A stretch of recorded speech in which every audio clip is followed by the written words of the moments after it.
Bienvenidas y bienvenidos a su programa, ya lo dijo la Corte, en el cual analizamos las sentencias más importantes, los fallos emblemáticos del Tribunal Constitucional de México. En esta ocasión vamos a comentar con nuestras invitadas el amparo directo en revisión 3859 diagonal 2014.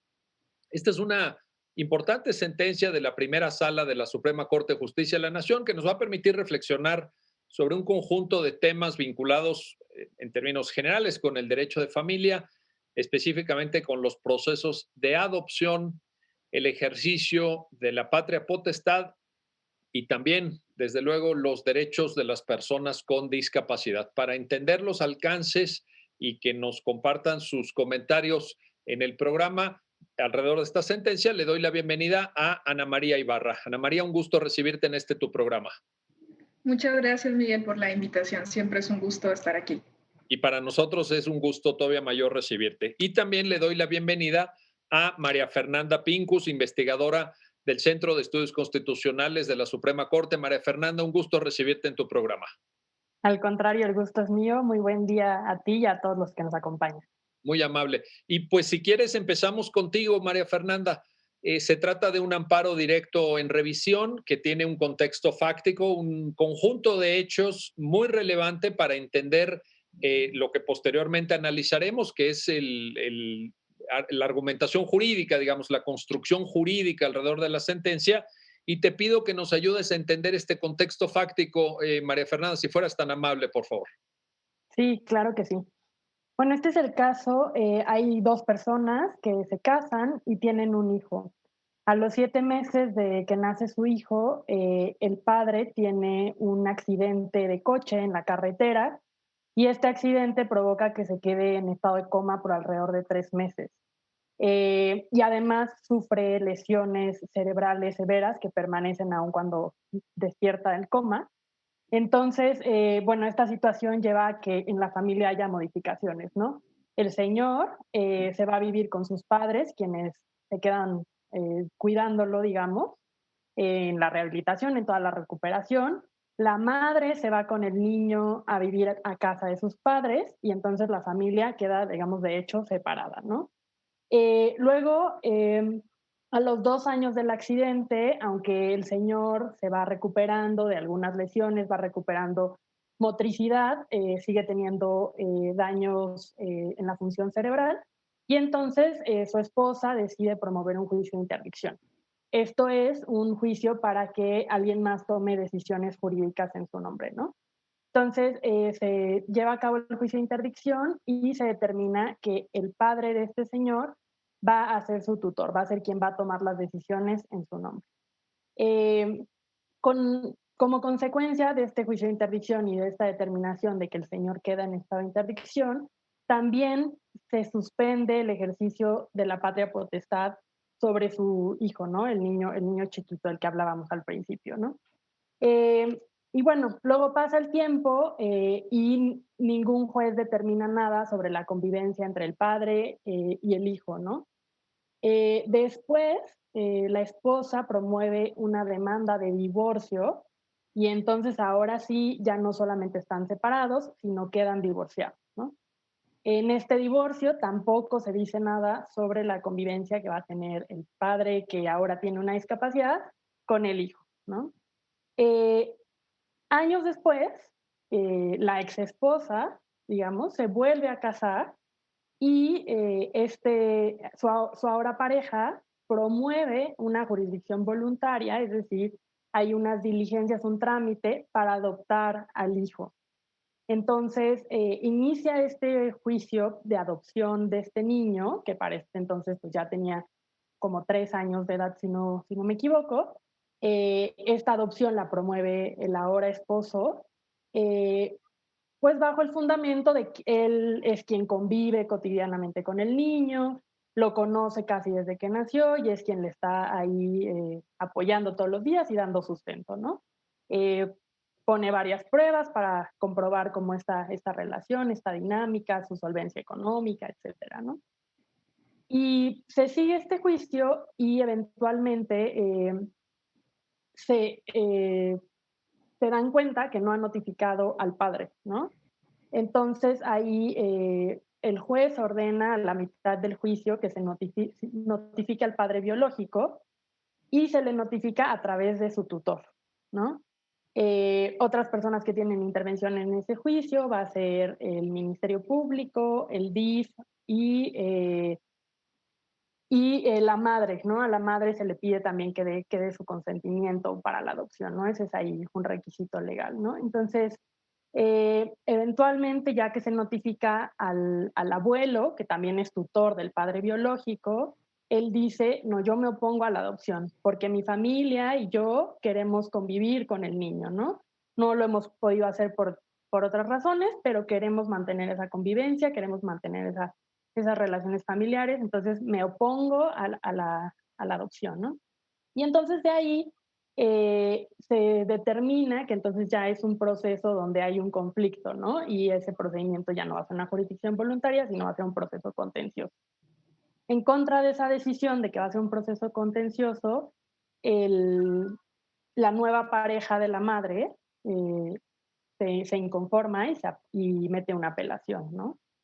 Esa apelación confirma la decisión y de ahí nos vamos a que el tutor del padre biológico promueve una nulidad del procedimiento de adopción porque no fueron notificados desde el principio y principalmente expresa las razones por las que no están conformes con que se haga la adopción, ¿no?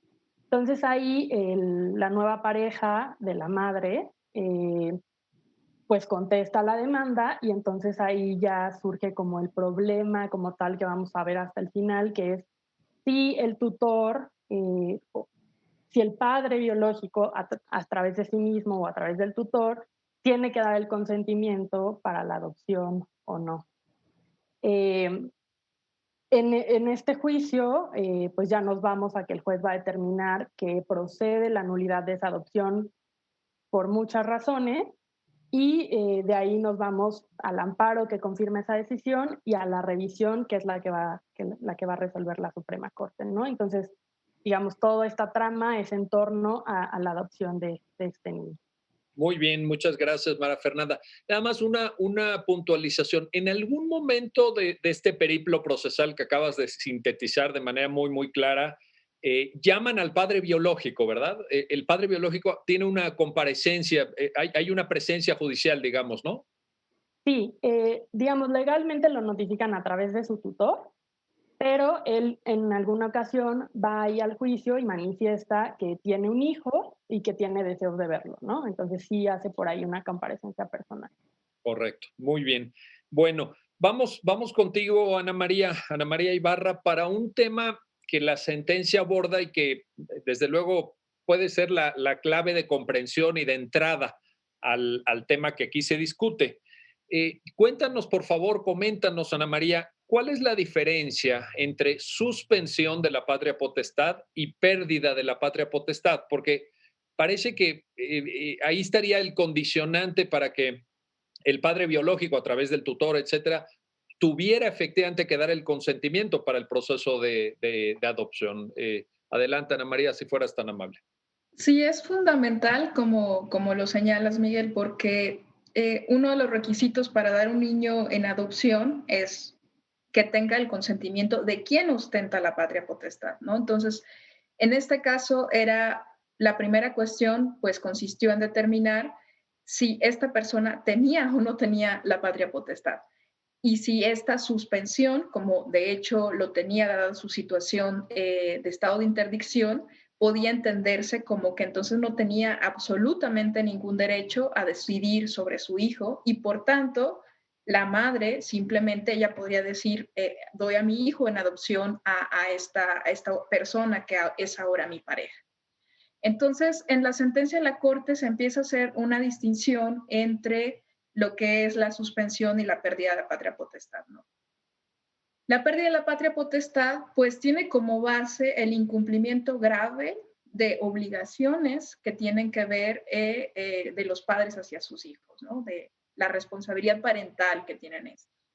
Y esa es como una consecuencia o ahí sí, una sanción, ¿no? Digamos, el negar que tenga total intervención hacia los hijos. En cambio, la suspensión es simplemente pues un detenimiento en esta intervención que tienen los padres respecto de sus hijos. Y muchas veces esta suspensión se da por situaciones ajenas a los propios padres, ¿no? Por ejemplo, porque están en una situación de reclusión o, por ejemplo, como en este caso, porque están en un estado de interdicción, ¿no? Entonces, es interesante cuestionarnos si esto podría ser adecuado o no, tomando en cuenta pues, el modelo social de discapacidad y los derechos que deben tener las personas con discapacidad, pero la realidad es que en la mayoría de los códigos civiles de nuestro país esto es así, ¿no? Un estado de interdicción da lugar a la suspensión de la patria potestad. Entonces es una distinción fundamental, ¿no? Porque lo que dice finalmente la primera sala es que se entiende que no tiene la patria potestad quien la ha perdido, no quien simplemente la tiene suspendida, como en este caso, pues el señor o el padre biológico del niño del que estamos hablando hoy. ¿Qué tanto, Ana María, para complementar este punto de vista que nos acabas de compartir, qué tanto importa, qué tan trascendente es en esta diferenciación entre pérdida y suspensión de la patria potestad el concepto de riesgo para el menor? El hecho de que el menor haya sido puesto en riesgo, que de alguna forma pueda haber alguna afectación. Es algo que tenemos que tomar en cuenta. ¿Qué dice al respecto la sentencia, Ana María? Es también un elemento, yo creo que muy importante, ¿no? La Suprema Corte, a lo largo pues, de una doctrina ya muy amplia, ha hecho una distinción entre la teoría del riesgo y la teoría del daño. Eh, en la mayoría de los casos, cuando está en juego los derechos de un niño, niña o adolescente, basta que se le coloque en una situación de riesgo para que el Estado tenga que intervenir o un juez tenga que intervenir. Por ejemplo, si hay un incumplimiento de obligaciones alimenticias, pues no tiene que esperarse el juez hasta que el niño se esté muriendo de hambre para dictar o para actuar o para decretar, por ejemplo, una pérdida de la patria potestad, sino que, vayas, el simple incumplimiento va a colocar al niño en una situación pues, de peligro y ahí mismo tiene que actuar el juez, ahí mismo tiene el Estado la potestad de intervenir en las relaciones familiares. Esto es como una regla o un criterio general que se aplica a muchas instituciones que tienen que ver con los derechos de los niños, niñas y adolescentes. Sin embargo, por otro lado, ha establecido como algunas excepciones a este criterio general, que es la teoría del daño. Esto que quiere decir que lo que tiene que verificarse no solo es que se le ponga en una situación de riesgo como un daño potencial, sino es mayor la exigencia. Se tiene que acreditar que hay un daño actual, real en este momento al niño y por tanto se va a originar esta consecuencia. ¿Qué consecuencias ha dicho la Suprema Corte que ameritan esta necesidad de verificar la existencia de un daño? Pues es el rompimiento de los lazos filiales. Son los casos de adopción. O sea, ha puesto este criterio como en casos límites donde se va a romper absolutamente la relación parental. Cuando hay una pérdida de patria potestad, todavía el padre puede recuperar la patria potestad. Pero la Corte ha exigido que se pruebe el daño no solo para pérdida de patria potestad, sino más bien cuando hay un rompimiento de filiación, cuando no voy a reconocer que el padre biológico es el padre del niño y no le voy a dar intervención nunca más en la vida del niño a esa persona. Entonces ahí sí he establecido como este criterio que es mucho más fuerte en estos casos, ¿no? Vamos a hablar más adelante justo del punto del estándar probatorio, hasta qué nivel se tiene que acreditar, etcétera. Ahora, María Fernanda, regreso contigo para lo siguiente. Entonces, Ana María nos acaba de precisar, en el caso concreto que estamos analizando, estamos en presencia de una suspensión de la patria potestad, pero no de una pérdida de la patria potestad. Desde el punto de vista procesal, entonces tenía, digamos, estaba legitimado el padre biológico para tener presencia en el juicio, tenía que ser llamado a juicio, se le tenía que tomar en cuenta su opinión a efectos de la adopción, etcétera, pues por las consecuencias que justamente Ana María nos acaba de indicar. ¿Esto es así, María Fernanda? Sí, totalmente, eso es lo que resuelve la corte, ¿no? Que se tiene que dar, se tiene que escuchar al padre porque no tiene esa pérdida de patria potestad, solamente está suspendida. Que en este caso además se agrega la complejidad de que es una persona con discapacidad en estado de interdicción, ¿no? No solamente se trata de una persona con discapacidad, sino además que tenía declarada este estado de interdicción, ¿no? Y como, bueno, dije en los hechos, el estado de interdicción lo que significa es que se le quita a la persona el derecho a decidir por sí misma para que otra persona decida por ella, ¿no? Pero en esta sentencia, la Corte trae a colación otro caso que había resuelto antes sobre estado de interdicción, que es el amparo en revisión 159-2013, si no mal recuerdo. Y entonces dice, vamos a entender esa interdicción con base en ese caso que ya resolvió la Corte antes, ¿no? Y aunque ese criterio habría que ahora revisarlo a la luz de nuevos criterios, sí hay cosas bien importantes que dijo la Corte trayendo a colación ese caso, ¿no? Que es que siempre se debe respetar la voluntad y las preferencias de las personas con discapacidad y que se les debe proporcionar el acceso a los apoyos que necesiten para tomar esas decisiones, ¿no? Entonces, en este caso, la Corte dice, pues el tutor podría llegar a ser un apoyo, habría que preguntarle a la persona si así lo decide, ¿no? Pero en este caso la Corte dice, es una decisión tan personal que el tutor, aunque la persona esté en interacción, el tutor no podría tomarla por ella, ¿no? Hay que preguntarle directamente a la persona y ahí la Corte, bueno, a mí me parece que trae a colación la noción de que a veces hay un lenguaje alternativo, no siempre va a ser un lenguaje verbal o no siempre van a ser unas manifestaciones tan claras como nosotros lo esperaríamos y entonces dice hay que tomar en cuenta cualquier manifestación de voluntad que haya, como aferrarse a eso y que ese sea el eje rector sobre si el padre con discapacidad está manifestando su consentimiento o no. Y bueno, sobre este punto, si puedo adelantarme poquito, justo ahora, bueno, hay nuevos criterios de la Suprema Corte en torno al tema de interdicción, ¿no? Recientemente 4 casos ya ha sido declarado la figura inconstitucional. Entonces, aunque no es jurisprudencia, sí me gustaría resaltar que la Corte ha sido muy consistente en decir que las personas con discapacidad, todas, sin excepción, tienen derecho a manifestar su voluntad y a que se tome en cuenta en igualdad de condiciones con cualquier otra persona mayor de edad, ¿no? Entonces yo creo que ahora esta sentencia tendríamos que leerla como en conjunto con esas nuevas decisiones, ¿no? Sin duda, he escuchado sobre este punto que mencionas, María Fernanda, que es de la mayor relevancia y que significa una beta, una línea jurisprudencial muy, muy importante, muy interesante por parte de nuestra Suprema Corte. He escuchado algunos comentarios en el sentido de que quizá dejarían a un lado o estarían, digamos, podemos coincidir o no, evidentemente es un tema de debate, pero que esta visión de la inconstitucionalidad de la figura del estado de interdicción dejaría desprotegidas a ciertas personas, dejaría sin tener una tutela jurídica, una representación jurídica. ¿Cómo lo valoras eso, María Fernanda?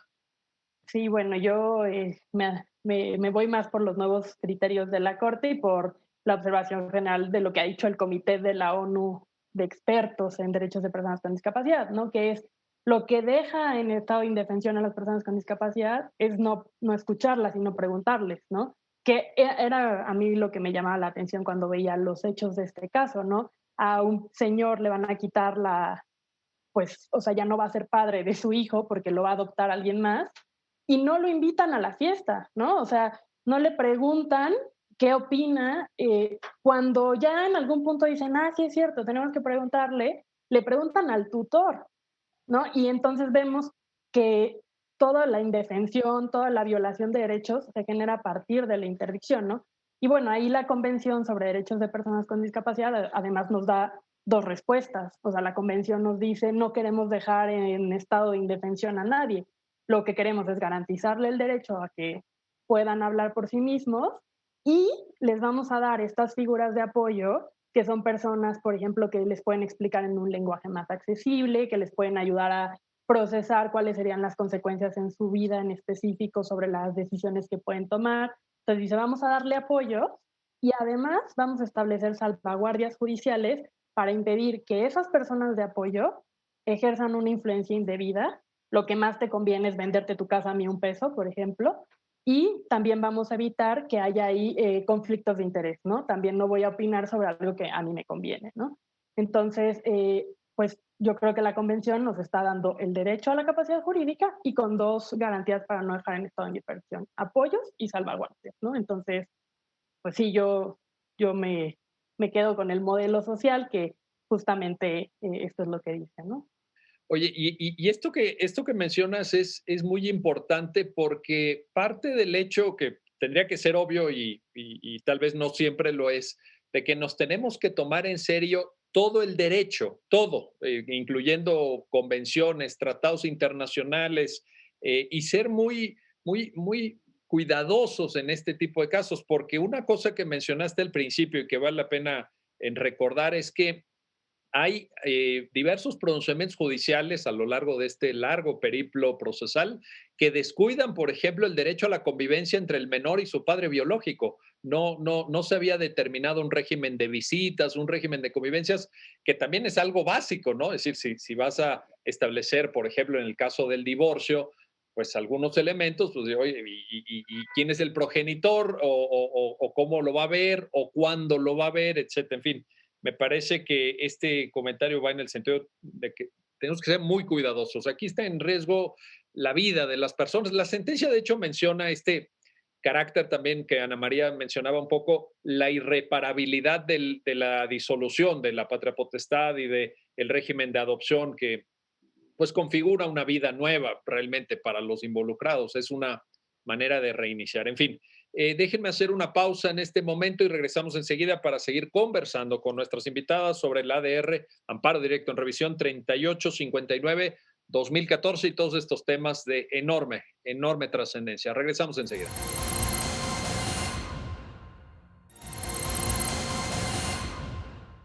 Ya estamos de vuelta, ya estamos de regreso para seguir en la conversación con nuestras invitadas sobre el amparo directo en revisión 3859-2014, el tema de los derechos de convivencia, la patria potestad, derechos de personas con discapacidad, estado de interdicción, ya lo ven, un conjunto de problemas que abarca al derecho de familia y que en este caso, pues se trata de una resolución, la propia sentencia lo establece, de una gran complejidad por todos los elementos que están involucrados.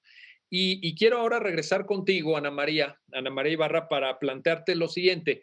Otra clave de comprensión general del tema y que la sentencia también aborda, por supuesto, es el interés superior de niñas, niños y adolescentes. Porque en este tipo de casos, pues obviamente, y ya un poco tú lo mencionabas, al distinguir entre suspensión y pérdida de la patria potestad, lo que tenemos que poner en primer lugar, antes que nada, es ese interés superior de la infancia, interés superior de niñas, de niños, de adolescentes. Cuéntanos cómo la Corte lo refleja de nuevo en esta sentencia. Nos lo has platicado en otros casos, pero aquí te pido un nuevo comentario y cómo aterrizamos ese concepto al caso concreto, si fueras tan amable, Ana María. Muchas gracias por la pregunta. Sí, en los casos de adopción, o en este caso en particular, la pregunta parecería ser, ¿el padre dio consentimiento, tenía que dar consentimiento?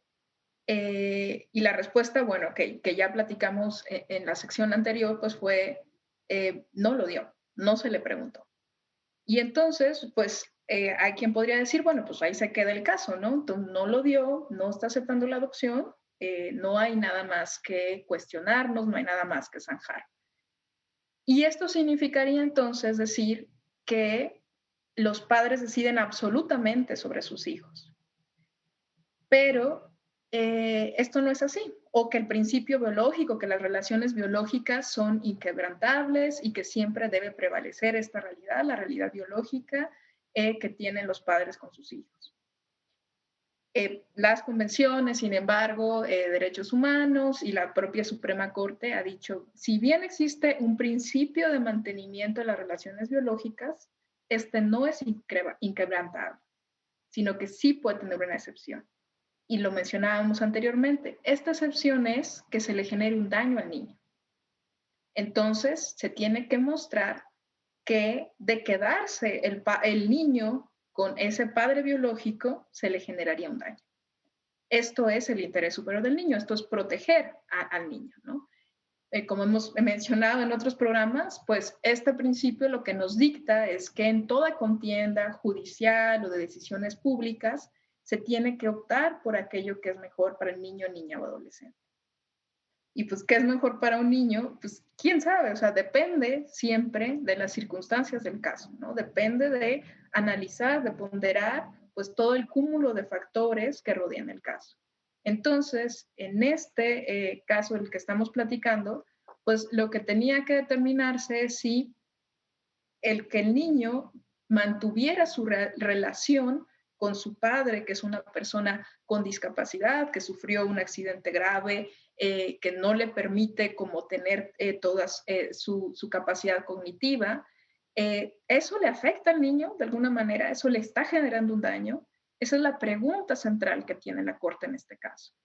Ante todo, en todos los casos donde hay niños involucrados, es lo que siempre tienen que preguntarse los jueces. En algunos casos, ¿dónde estará mejor el niño? Y en este caso, que estamos hablando de rompimiento de relaciones familiares, se le está causando daño a este menor por el hecho de mantener su relación con su padre biológico. Esta, digamos, es en realidad la pregunta del caso, ¿no? Y eso es lo que dicta, pues, el interés superior de la infancia. Ahorita vamos a regresar justamente con la respuesta que la sentencia da a esa pregunta, que en efecto lo señalas muy bien, es la pregunta medular, la pregunta estructural, pero déjame antes regresar con María Fernanda para plantarte lo siguiente. El interés superior de niñas, niños y adolescentes tiene diversas vertientes, es un concepto muy complejo que se ha desarrollado jurisprudencialmente y a nivel internacional, etcétera. Y una de las cosas que supone es escuchar a los propios menores involucrados. En este caso, se escuchó al niño porque obviamente pues ya pasa el tiempo y el niño pues va creciendo, se va desarrollando, se le escucha y cuéntanos qué sucede ahí, María Fernanda. Llega, qué dice el niño, luego si se toma en cuenta el punto de vista o no. Cuéntanos ahí un poquito esa parte. Sí, bueno, en este caso se hacen unas entrevistas con una psicóloga y lo que nos dicen esos reportes es que el niño dice que sí quiere adquirir el apellido de la nueva pareja de su mamá, ¿no? Pero también nos da como contexto que el niño pues está inestable emocionalmente porque puede haber presión del entorno por esta adopción, porque se dé esta adopción y porque se dé este cambio de apellido, ¿no? Y por ahí también nos dice que podría ser benéfico para el niño convivir con su padre, ¿no? Y que además hasta podría ir a terapia psicológica para comprender cuál es esta situación familiar tan compleja en la que se encuentra. Eh, digamos, él casi no conoce a su padre, ¿no? Cuando sucedió, decíamos, tenía 7 meses, ¿no? Entonces nos dicen, pues sí, habría que ayudarle a comprender cuál es su situación familiar y eso lo toma en cuenta el tribunal colegiado para decir, pues el niño, aunque dice que sí quiere ser adoptado, eso se tiene que tomar en cuenta conforme a su madurez emocional y a su edad, ¿no? Entonces, no porque lo diga significa que la decisión va a ser en ese sentido, y entonces tomando todos estos otros elementos, pues digamos, no se decide al final conforme a lo que dijo el niño, ¿no? Correcto. Entonces, se le escucha, se le toma en cuenta, se valora lo que manifiesta, pero dentro de un cierto contexto. Es decir, no es el único elemento para decidir, ¿no? Sí, y justamente se hace esa interpretación de cuál es el interés superior del niño, incluyendo qué es lo que dice el niño, ¿no? ¿Qué piensa él también? Muy bien. A ver, ahora sí, regresemos, Ana María, si te parece bien, al tema que está bastante bien desarrollado en la sentencia. Toda la sentencia me parece que contiene una serie de puntos muy interesantes, pero te quiero preguntar específicamente el tema de los estándares probatorios, porque ya lo hemos abordado en otros programas, pero es muy interesante cómo, dependiendo de la materia, por ejemplo, materia penal, materia civil o dentro de la materia civil, dependiendo el tipo de problema que se tenga que resolver judicialmente, pueden variar estos estándares. Puede haber una variabilidad que obviamente se proyecta a miles, cientos de miles probablemente de juicios ordinarios que cotidianamente conocen de ellos los tribunales mexicanos. Cuéntanos un poco el tema de los estándares en este caso, si fueras tan amable, Ana María. Sí, como bien lo señalas, pues en la generalidad de las contiendas familiares se exige un estándar de preponderancia de la evidencia, que significa pues que es más probable que ocurran las cosas como se dice que ocurrieron a que no. Esto puede sonar como muy extraño, ¿no? Porque todos pensamos cuando hablamos de un juicio, pues que las cosas tienen que estar probadas, ¿no? Y siempre pensamos que la prueba tiene que ser pues absoluta, que no debe haber un rasgo de duda, ¿no? Pero pues en los juicios es muy complejo encontrar la verdad, ¿no? De los hechos. Entonces, por eso se han como distinguido o establecido diferentes estándares para determinar cuál debe ser como el grado de corroboración de las premisas fácticas o de los hechos. Como lo señalaste, ¿no? En materia, por ejemplo, penal, pues exige más allá de toda duda razonable. ¿Por qué? Pues porque lo que está en juego es la libertad de una persona. Entonces tenemos que estar casi absolutamente convencidos de que esa persona cometió el delito que se le está imputando, pues para mandarlo tantos años a prisión, ¿no? Y en familia, pues digamos, estamos como un poco en medio a veces, ¿no? Porque a veces las situaciones que se tienen que resolver son remediables. Hasta una pérdida de patria potestad puede ser remediable. Si el padre después cumple una serie de requisitos, puede volver a adquirir la patria potestad. Pero hay situaciones que son ya irremediables o que son rupturas, como decíamos, que no admiten marcha atrás, ¿no? Como en este caso, pues el rompimiento de los lazos filiales. Entonces, es una decisión tan trascendente y además en este caso se dice, bueno, por eso, porque es una decisión tan trascendente, tienes que probar que de quedarse el niño con su padre biológico se le generaría un daño. Pero en este caso, además, está en juego otro factor, que es que esta es una persona con discapacidad y además, como bien aclaraba María Fernanda, en estado de interdicción, a la que no se le dio como ninguna participación durante todo el proceso, a la que no se le ha permitido convivir con su hijo, a la que se le ha relegado como un objeto, ¿no? Durante toda la pues vida de su propio hijo.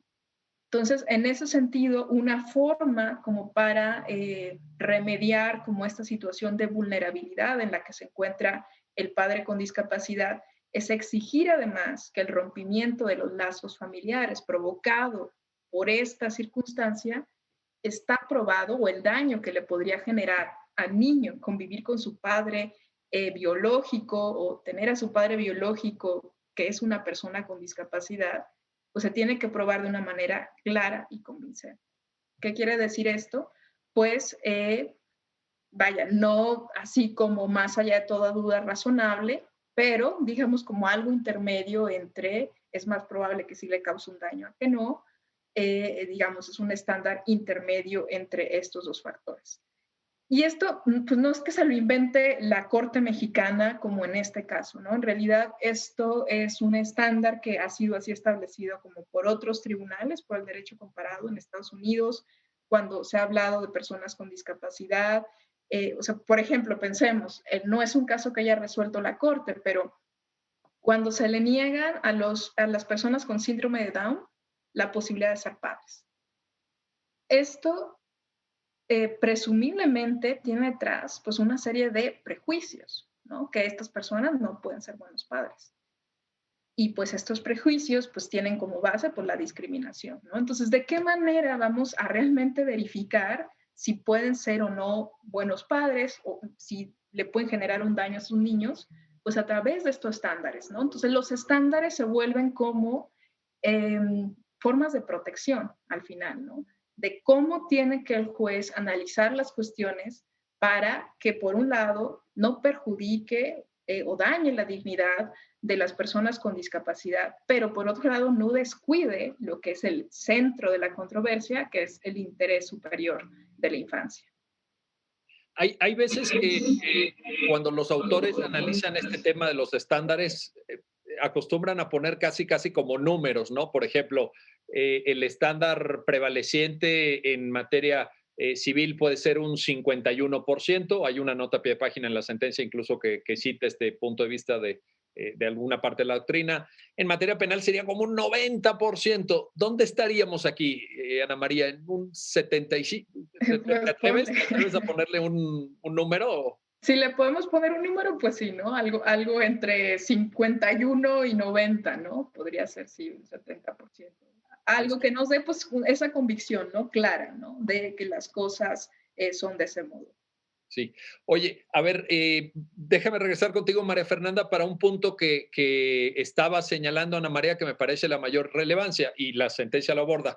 El tema de los prejuicios, de los estereotipos. Por ejemplo, la idea de que una persona con discapacidad, que está sujeta a estado de interdicción, como es el caso concreto, pues de la misma forma que lo citaba Ana María, si una persona con síndrome de Down no puede ser buen padre, etcétera. Y en este caso no se estaba partiendo de un prejuicio de que el papá biológico del niño no podía desarrollar una convivencia con el propio niño. ¿Cómo ves esa parte, María Fernanda, en la sentencia? Sí, yo creo que cuando hablamos de prejuicios, muchas veces decimos, no había prejuicios, ¿no? Pero, ¿qué entendemos por prejuicios, no? Ahí hay un juicio previo, porque no hay pruebas de que haya sido un riesgo, que haya causado un daño la convivencia entre el padre e el hijo. No, ninguna de las pruebas está dirigida a demostrar esta parte, ¿no? Entonces ahí decimos, no hay pruebas técnicas, no hay pruebas científicas, también que hablen sobre, la discapacidad específica de este señor tiene unas características que le generarían un daño al niño, ¿no? Que eso es muy difícil que pase así en abstracto, yo creo que tendría que ser más en el caso concreto, pero al no existir ninguna clase de prueba sobre ese supuesto daño, es que vamos a hablar sobre, hay un juicio previo, ¿no? De manera, antes de que pase, simplemente nosotros imaginamos, porque tenemos una concepción cultural muy arraigada de muchos años, que la persona con discapacidad es ya sea incapaz o peligrosa, ¿no? Son como las dos concepciones muy arraigadas y ahí, pues la Corte nos dice hay que demostrar que ese daño del que estamos hablando pues no está arraigado en prejuicios o en estereotipos. Y yo no, o sea, invitaría a no tomarlo como un insulto, ¿no? De, yo como parte en el juicio tengo estas concepciones que no son, sino que justo todos formamos parte de este contexto cultural que tiene un arraigo histórico muy profundo, donde nos enseñaron a todos y a todas que las personas con discapacidad necesitan ayuda y que no pueden por sí mismas, ¿no? Y solamente aquí también me gustaría como traer el concepto a la mesa, que está en la Convención de Derechos del Niño para todas las personas, pero también está en la Convención sobre Derechos de Personas con Discapacidad para las personas con discapacidad, que es la asistencia para la crianza, ¿no? Entonces, la Corte también nos dice, hay que asegurarnos que este daño del que estemos hablando no derive de barreras ambientales que impiden como esa convivencia entre padre e hijo, ese cumplimiento de los deberes de la patria potestad, ¿no? Y yo ahí diría, bueno, ahí vamos a traer el concepto de asistencia para cumplir con esas responsabilidades de crianza, que lo que tendría que hacer es eliminar esas barreras a las que sí se podrían estar enfrentando las personas con discapacidad y que hay que eliminarlas para que puedan cumplir con sus deberes y ejercer sus derechos en igualdad de condiciones, ¿no? Entonces, teniendo en cuenta tanto este contexto histórico como que tenemos que probar este supuesto daño con pruebas técnicas y científicas, como que tenemos que tener en cuenta las barreras que podemos encontrar tanto en la actitud como en el ambiente y que podemos adoptar medidas para eliminarlas, pues es que podríamos lograr como no tomar decisiones basadas en conceptos discriminatorios, ¿no? Ahora, ahí es donde hace sentido que la sentencia cite y recuerde criterios establecidos poco tiempo antes, porque recordemos que es una sentencia aproximadamente de 2014 y que un año antes se habían fijado criterios sobre el modelo social, dejando atrás el modelo médico de discapacidad. Este comentario que nos compartes, María Fernanda, entra en esa lógica de entender el modelo social y de la necesidad de remontar estas barreras más bien ambientales o que la sociedad impone a las personas con discapacidad. ¿Qué te parece en ese sentido? Sí, esto de los modelos de la discapacidad es como una forma en la que se ha catalogado cómo hemos entendido o entendemos la discapacidad, ¿no? Y hablamos de este modelo de prescindencia, donde decimos las personas con discapacidad no aportan nada y entonces simplemente tenemos que segregarlas, dejarlas a un lado, así, sí, simplemente, ¿no? Hablamos luego del modelo médico, que se habla como un paso posterior, pero a veces coinciden los modelos y eso me gustaría como dejarlo claro. Y en este modelo médico, de lo que hablamos es como si la persona con discapacidad tuviera que normalizarse o curarse de una enfermedad y entonces tuviera que normalizarse y hacer lo que las personas normales hacen, ¿no? Y entonces en el modelo social no hablamos de normalidad y de anormalidad. Simplemente hablamos de personas que van a tener una deficiencia física, mental, intelectual o sensorial, que es lo que normalmente identificaríamos con el modelo médico, pero el modelo social va más allá y dice, el tema es que esa deficiencia está interactuando con unas barreras en el entorno, que las barreras pueden ser actitudinales y en muchos casos son actitudinales, o también pueden ser en el entorno, y entonces esa interacción entre la deficiencia y las barreras es lo que genera exclusión y lo que genera que las personas no puedan acceder a sus derechos, ¿no? Entonces, en este modelo social, lo que buscamos no es eliminar la deficiencia de la persona, sino lo que buscamos es eliminar las barreras para que las personas en su diversidad humana puedan acceder a los mismos derechos y a los mismos servicios que todas las demás, ¿no? Entonces hay que poner el foco en cuáles son las barreras y cómo las eliminamos, ¿no? Y el modelo social es lo que permite. De hecho, el modelo social ilumina, prende ese foco, digamos, mantiene el foco prendido, por decirlo de alguna forma. Bueno, vamos a hacer otra pausa, no se vayan, regresamos enseguida para seguir conversando con nuestras invitadas sobre este amparo directo en revisión 3859-2014. En este su programa ya lo dijo la Corte. Regresamos enseguida.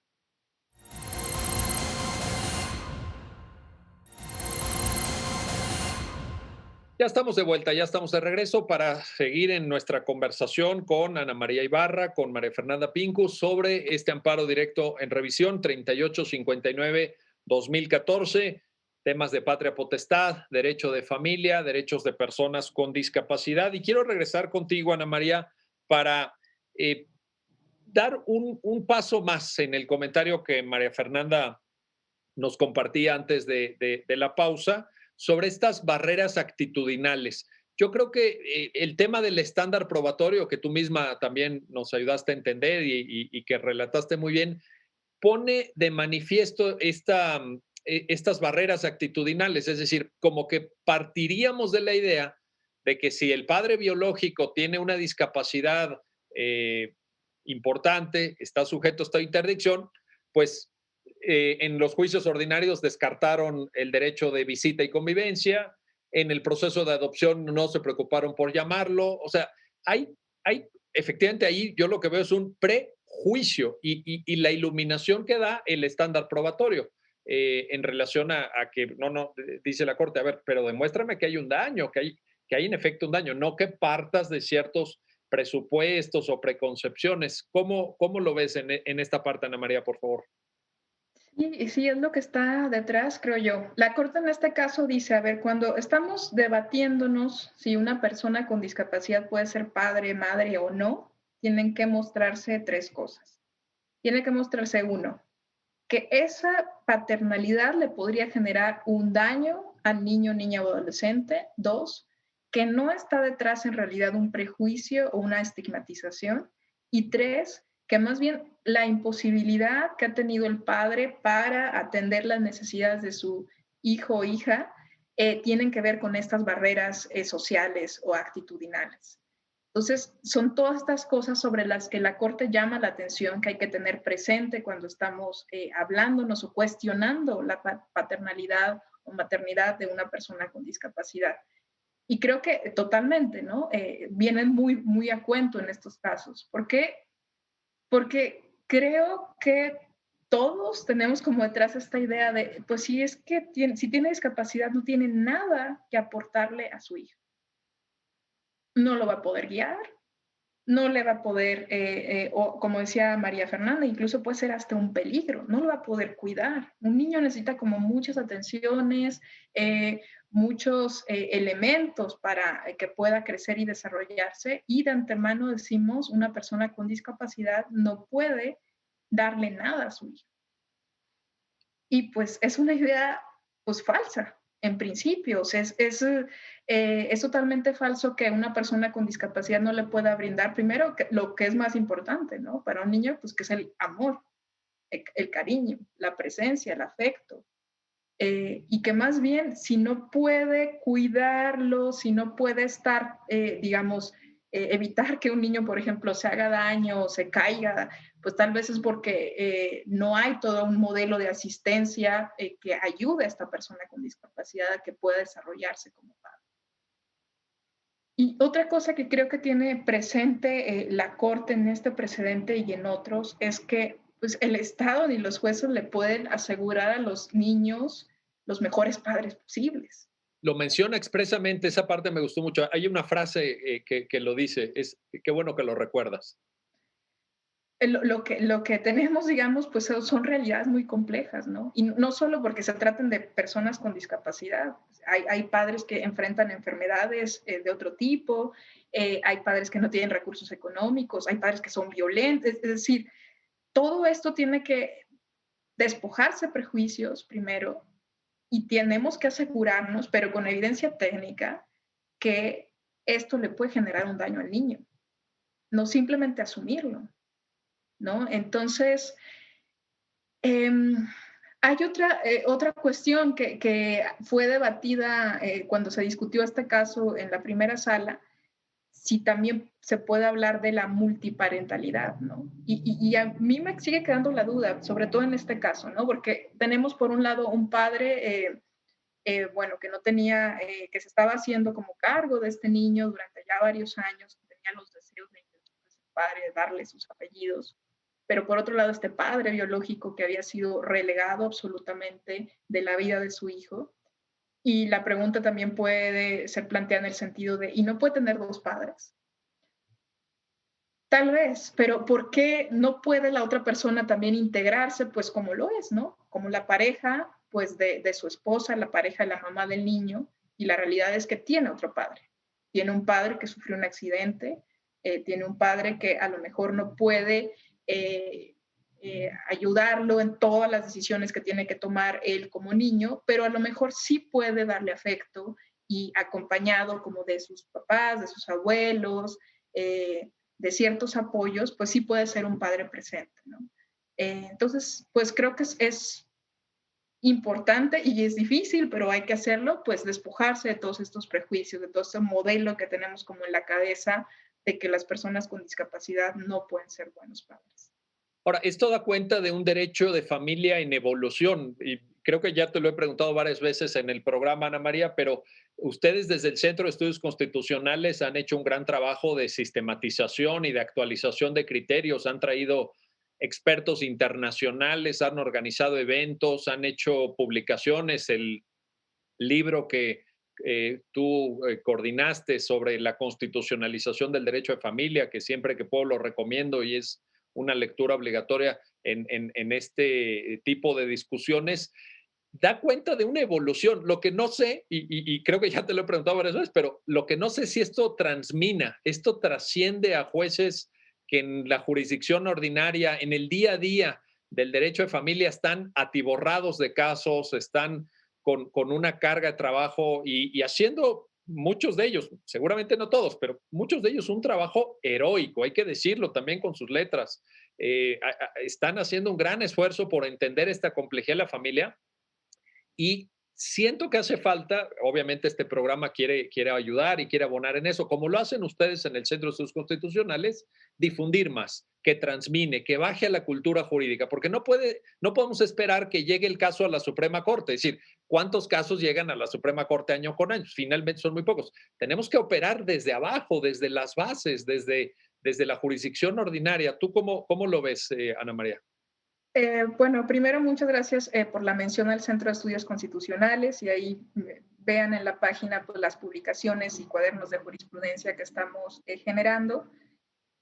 Yo lo veo muy complicado, sobre todo porque la ley, la mayoría de los códigos civiles de las entidades federativas son contrarias a toda esta doctrina que ha sentado la Corte sobre la constitucionalización del derecho a familia. Entonces, ¿qué hace un juez que tiene toda esta premura de tiempo por resolver un caso con códigos arcaicos? Entonces, yo llamaría la atención sobre eso, ¿no? Sobre la necesidad ya de códigos familiares que respeten los derechos humanos, ¿no? Que respeten los derechos de las personas con discapacidad, los derechos a la igualdad y no discriminación, los derechos de las mujeres, los derechos de los niños, ¿no? Que se dejen también de ser tomados en cuenta como objetos, sino como sujetos.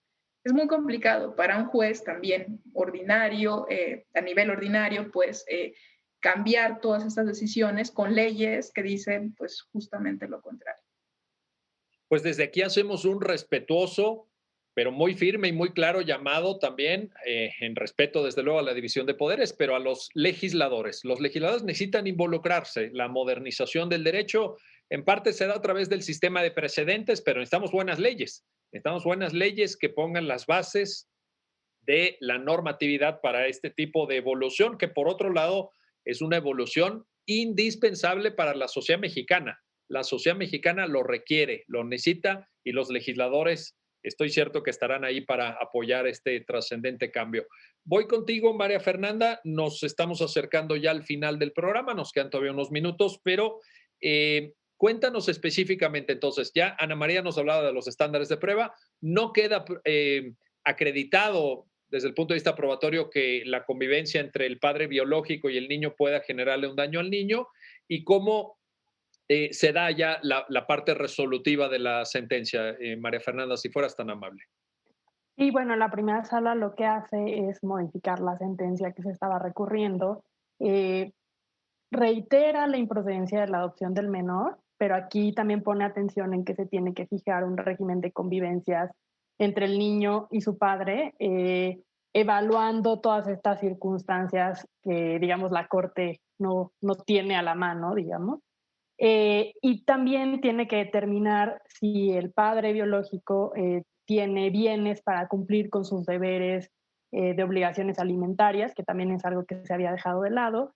Y finalmente ordena terapias psicológicas para que el niño pueda comprender y manejar esta realidad familiar, ¿no? Que creo que ahí Ana María lo decía muy bien, no se trata de tengo un padre o tengo otro, ¿no? En la realidad tiene dos padres, ¿no? Entonces ahí la Corte dice, bueno, esto es complejo y hay que ayudar al niño a que tenga conocimiento de esta realidad, ¿no?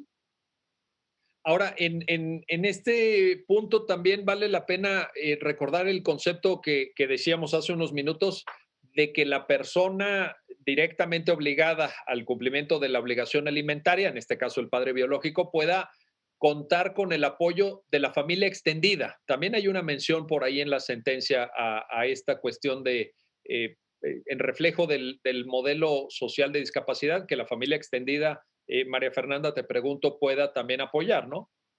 Sí, y ahí también diría el tema con las personas con discapacidad muchas veces es que por esta situación de exclusión histórica no tienen esos apoyos a la mano, ¿no? Todos tenemos apoyos. Entonces, lo que hace la Corte y lo que hace toda la legislación que protege derechos de personas con discapacidad es decir, bueno, cuando esos apoyos no están de manera tan natural ahí presentes, hay que traerlos, hay que recordarlos, hay que buscarlos, ¿no?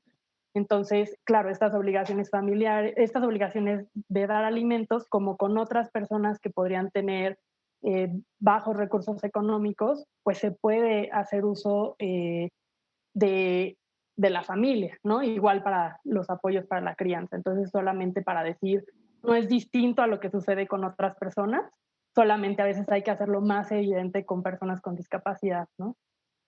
Y esto también estaría, en este punto que mencionas, María Fernanda, estaría reflejando una concepción novedosa del derecho de familia, porque normalmente, por ejemplo, la obligación de alimentos pues, estaba dirigida a un solo sujeto, a un individuo perfectamente determinado, y ahora con esta visión, ¿cómo llamarla? Vanguardista, moderna, que tú nos estás refiriendo en comentario evidentemente a la sentencia, pues también hay un cambio ahí en el derecho de familia, ¿no?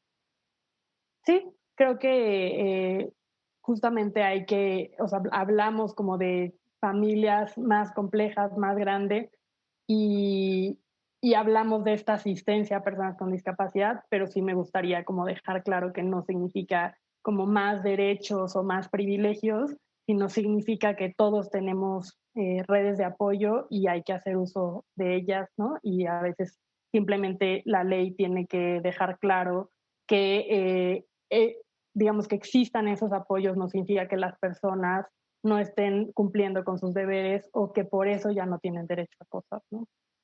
Y bueno, para lograr ese objetivo, que es un objetivo importante, pero también profundo, pues qué mejor que recomendar la lectura directa de esta sentencia, de esta importante sentencia de la primera sala de la Suprema Corte, el amparo directo en revisión 3859-2014. Yo quiero agradecerle a Ana María Ibarra Holguín, a María Fernanda Pincus, que nos hayan compartido estos comentarios, este análisis, que lo han dejado meridianamente claro. Muchísimas gracias por estar en el programa a las 2 y gracias a usted que hace posible su programa, ya lo dijo la Corte, en el cual analizamos los fallos emblemáticos, las sentencias más importantes del máximo tribunal de la República. Hasta pronto.